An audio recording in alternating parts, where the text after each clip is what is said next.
Hi all. ఇప్పుడే మన ఆహాలో రీసెంట్గా స్ట్రీమింగ్కి వచ్చిన Bigg Boss fame Gautham Krishna movie అయిన సోలో బాయ్ మూవీ చూసా. మూవీ ఎలా ఉందంటే రకరకాలుగా ఉంది నాకు. అంటే యాక్చువల్గా వీళ్ళు అనుకున్న పాయింట్ కొంచెం పర్లేదు, రొటీన్ స్టోరీ అయినా కొన్ని సీన్స్ అనేవి బాగున్నాయి, కానీ అన్నీ కలవలేదు అన్నమాట. చాలా వరకు కొన్ని సీన్స్ ఉన్నాయి కానీ ఎక్కడ కనెక్ట్ అవ్వవు. ఫర్ ఎగ్జాంపుల్ ఒక ఎమోషనల్ సీన్ ఉంది, కొంచెం ఆ ఎమోషన్ని మనం ఫీల్ అవ్వాలంటే స్టార్టింగ్ నుంచి దాన్ని బిల్డ్ చేసుకుంటూ రావాలి. అండ్ ఆ ఎమోషన్ సీన్ అయ్యాక కొంచెం గ్యాప్ అనేది ఇవ్వాలి నెక్స్ట్ ట్రాన్సిషన్ జరిగేటప్పుడు. ఈ మూవీలో అది జరగదన్నమాట. సపక్ సపక్ సపక్ అయిపోద్ది. ఫస్ట్ ఏమో మనోడు బ్రేకప్ అంటాడు, దాని తర్వాత ఒక సాంగ్ వేసుకుంటాడు బ్రేకప్ గురించి, దాని తర్వాత కట్ చేస్తే మళ్ళీ జాబ్ అంటాడు, దాని తర్వాత మళ్ళీ వెంటనే పెళ్ళి అంటాడు. వావ్, 40 minutesలో బ్రేకప్, సాంగ్, పెళ్ళి మొత్తం ఏంటంటో జరిగిపోతుంది.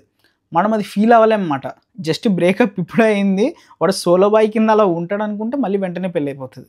నాకైతే ఏం అర్థం కాలే. యాక్చువల్గా వీళ్ళు మూవీలో ఏం చూపిద్దాం అనుకున్నారంటే, ఒక పర్సన్కి మనీ కానీ, స్టేటస్ కానీ, బ్యాక్గ్రౌండ్ కానీ, ఇట్లా చదువు కానీ, ఇట్లాంటివన్నిట్లోనూ మనోడు తోపు కాకుండా ఒక యావరేజ్గా ఉన్నాడు అనుకోండి, వాడి లైఫ్ అనేది చాలా దారుణంగా ఉంటుంది అన్నమాట. అది వీళ్ళు చూపిద్దాం అనుకున్నారు.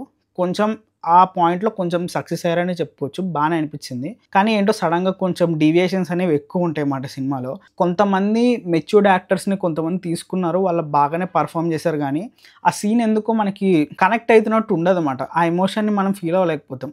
సో అదంతా డైరెక్షన్లో ఫాల్ట్ ఉందని అనిపించింది. అగ్రికల్చర్ రిలేటెడ్ ఒక పాయింట్ తీసుకుంటారు, దాని మీద మనోడు ఒక యాప్ అనేది డెవలప్ చేస్తాడు.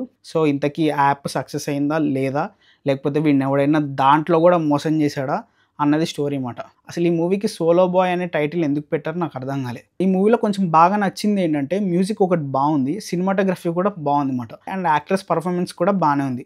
గౌతమ్ కూడా చాలా కష్టపడ్డాడు. యాక్చువల్గా నేను బిగ్ బాస్ ఫాలో అయ్యేవాడిని అప్పట్లో. తినకు కొంచెం డ్యాన్స్ అనేది రాదు, కానీ మూవీలో సాంగ్లో కొంచెం బాగానే కష్టపడ్డాడు అనిపించింది. ఎటొచ్చి నాకు ఏంటంటే కొంచెం స్టోరీతో ఇష్యూ ఉండే, అండ్ దాంతోపాటు డైరెక్షన్లో ఎక్కువ ఫ్లాస్ అనేవి కనిపించేమాట.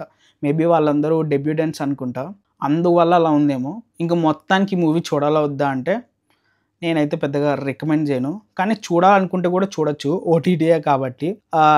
ఒక టైంపాస్కి అలా వెళ్ళిపోతుంది అన్నమాట, చూసేయచ్చు. మరి ఆడ్గా అయితే ఏం లేదు. సరే, మరి నెక్స్ట్ వీడియోలో మళ్ళీ కలుద్దాం. అంతవరకు బాయ్.